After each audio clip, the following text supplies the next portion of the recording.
રાજ્યમાં મેઘરાજાની બેટિંગ યથાવત રહેશે। રાજ્યમાં 4 વરસાદી સિસ્ટમ સક્રિય થતા વરસાદની આગાહી હવામાન વિભાગ દ્વારા આપવામાં આવી। રાજ્યમાં અતિભારે વરસાદની આગાહી સાથે વરસાદનો ઓરેન્જ અને રેડ એલર્ટ। રાજ્યના અનેક જિલ્લાઓમાં અતિભારે વરસાદની આગાહીની સાથે રેડ એલર્ટ। ભરૂચ, સુરત, નવસારી, તાપી, વલસાડ, દમણમાં અતિભારે વરસાદની આગાહી। રાજકોટ, અમરેલી, પંચમહાલ, નર્મદા, ડાંગ, છોટા ઉદેપુરમાં વરસાદનું ઓરેન્જ એલર્ટ। જામનગર, જૂનાગઢ, પોરબંદર, જામનગર, દ્વારકા, કચ્છમાં સામાન્ય વરસાદની આગાહી।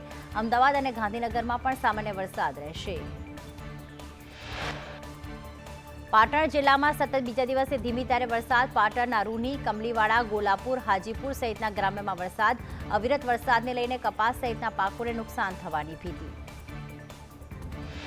કીમ નદીના પાણી સુરતના અનેક વિસ્તારોમાં ફરી વળ્યા। સુરતના મુસેજીનગર, અંબિકાનગર, પંચવટી, રોયલ પાર્ક સહિતના વિસ્તારો પાણીમાં તરબોળ થયા।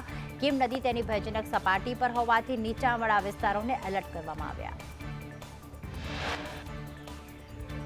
સુરતમાં ઉપરવાસમાં ભારે વરસાદને લઈને કીમ નદી ગાંડીતુર બની। ભારે વરસાદને લઈને કીમ, કઠોદરા, ગાયકવાડી માર્ગ પાણીમાં ગરકાવ થયો। નદીના પાણી અનેક સોસાયટીઓમાં ભરાતા સ્થાનિકોને હાલાકી। સુરત ભરૂચમાંથી પસાર થતી કીમ નદીમાં પૂર। ઓલપાડ તાલુકાનું કઠોદરા ગામ બેટમાં ફેરવાયું। કઠોદરાની શિવશાહી સોસાયટીમાં ભરાયા પાણી। સોસાયટીમાં જવાના માર્ગ બંધ થતા સ્થાનિકોને હાલાકી। ઓલપાડના મૂળદ ગામનું સ્મશાન પાણીમાં ગરકાવ। 18 ગામના લોકો અંતિમ ક્રિયા માટે અહીં આવે છે। સ્મશાનનું મુક્તેશ્વર મહાદેવ મંદિર પણ પાણીમાં ગરકાવ।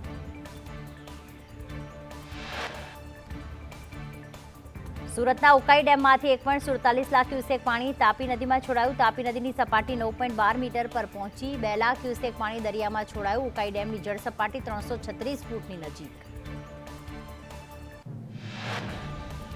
તો ભરૂચના હાંસોટ પંથકમાં કીમ નદીના પાણી ફરી વળ્યા। નદીના પાણી સાહુલથી કોસંબાને જોડતા માર્ગમાં ભરાયા। માર્ગ પર પાણી ભરાતા વાહન વ્યવહાર બંધ કરાયો।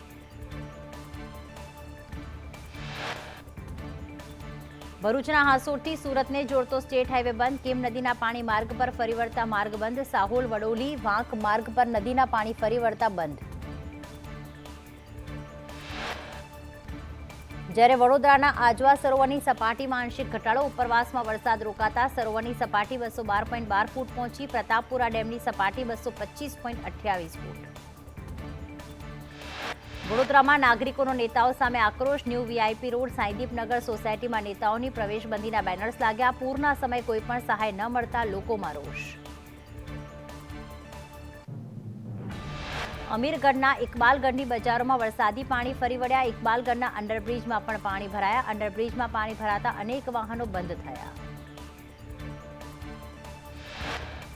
અમદાવાદમાં બોપલના વિભૂષા બંગલોઝમાં ગટરના પાણી ફરી વળ્યા। ઘરોમાં ગટરના પાણી ભરાતા સ્થાનિકોને હાલાકી। અનેક વખત રજૂઆત છતાં તંત્ર દ્વારા કોઈ નિરાકરણ નહીં। તો પંચમહાલમાં વરસાદને લઈને રસ્તા અને નાળાને ભારે નુકસાન। કાલોલ નજીક માસવાડ, મારુવાને જોડતા રોડનું ધોવાણ। માર્ગ પર આવેલા નાળાનું પણ વરસાદી પાણીથી ધોવાણ વધુ પડતા પાણીના પ્રવાહથી નાળું તૂટ્યું।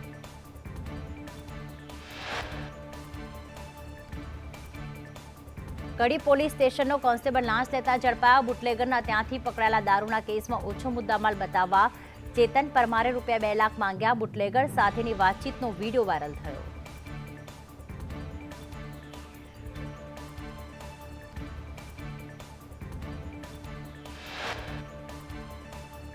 શખ્સને જાહેરમાં ચપ્પુ કાઢી ધમકીઓ આપવી ભારે પડી। સુરતના લિંબાયતમાં આરોપીનો ચપ્પુ કાઢી ધમકીઓ આપતો વિડીયો વાયરલ થયો। લિંબાયત પોલીસે ટપોરી અરુણની ધરપકડ કરી સરઘસ કાઢી જાહેરમાં માફી મંગાવી। ભરૂચના ઝઘડિયામાંથી દુષ્કર્મનો આરોપી ઝડપાયો। બીમારી દૂર કરવાના બહાને મહિલા સાથે દુષ્કર્મ આચર્યું હતું। પોલીસે આરોપી મુજવર સક્કુ બાવાની ધરપકડ કરી કાર્યવાહી હાથ ધરી। ધરમપુરના મોટી ઢોલ ડુંગરી ગામે દીપડાના આંટાફેરા। મોડી રાત્રે 2 દીપડા દેખાતા ગ્રામજનોમાં ભય।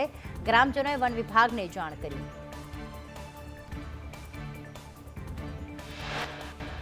હિમાચલ પ્રદેશના આર્થિક સંકટ પર વકર્યો વિવાદ। હિમાચલ સરકારે નથી ચૂક્યો કર્મચારીઓને પગાર।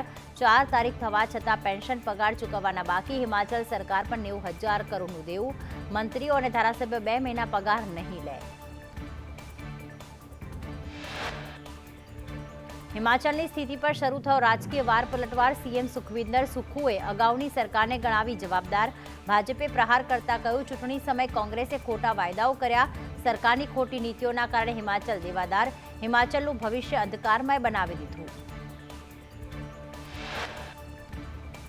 પેરિસ પેરાલિમ્પિક્સના છઠ્ઠા દિવસે ભારતને વધુ 5 મેડલ પેરાલિમ્પિક્સના ઇતિહાસમાં પહેલીવાર ભારતને 20 મેડલ ટોક્યો પેરાલિમ્પિક 2020માં ભારતને 19 મેડલ મળ્યા હતા